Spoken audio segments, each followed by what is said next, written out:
ఆంధ్రప్రదేశ్లో మరో పోర్టు నిర్మాణానికి రంగం సిద్ధమైంది. అనకాపల్లి జిల్లా నక్కపల్లి మండలం రాజయ్యపేట సమీపంలో ఆర్సెలర్ మిట్టల్ డిప్పన్ స్టీల్ సంస్థ క్యాప్టివ్ పోర్ట్ నిర్మాణానికి కొత్తగా కంపెనీ ప్రారంభించింది. ఆర్సెలర్ మిట్టల్ స్టీల్ ప్లాంట్ కి అనుబంధంగా ఈ పోర్ట్ ని ఏర్పాటు చేయనున్నారు.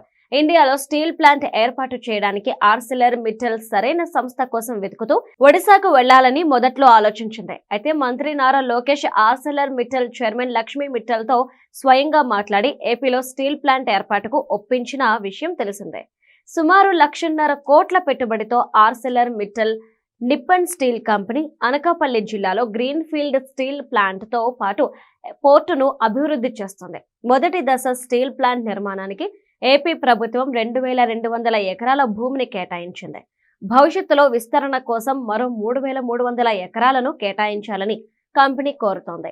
ఇక్కడ నిర్మించే స్టీల్ ప్లాంట్ నుంచి ఏడాదికి 24 మిలియన్ టన్నుల ఉక్కును ఉత్పత్తి చేస్తారు. పోర్టు నిర్మాణం కోసం తీర ప్రాంతంలో 316 ఎకరాలను కేటాయించారు. ఇప్పటికే కేంద్ర పర్యావరణ మంత్రిత్వ శాఖ ఇక్కడ స్టీల్ ప్లాంట్ పోర్టు నిర్మాణానికి ఎన్విరాన్మెంటల్ క్లియరెన్స్ ఇచ్చింది. కేంద్ర ప్రభుత్వం నుంచి అవసరమైన అనుమతులు కూడా వచ్చాయి. రాజయ్యపేటలో నిర్మించే పోర్టు కోసం Arcelor Mittal Nippon steel company దశల వారీగా 5,000 కోట్లు పెట్టుబడి పెడుతోంది. మొదటి దశలో ఏడాదికి 20 మిలియన్ మెట్రిక్ టన్నుల సామర్థ్యం కలిగిన కార్గోని హ్యాండిల్ చేసే విధంగా పోర్టు నిర్మాణం చేపడతారు.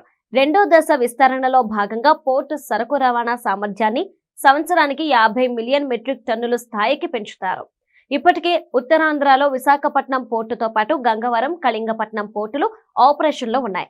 ప్రస్తుతం శ్రీకాకుళం జిల్లా మూలపేటలో కొత్త పోర్టు నిర్మాణంలో ఉండగా ఇప్పుడు అనకాపల్లి జిల్లా రాజయ్యపేటలో మరో పోర్టు రాబోతుంది.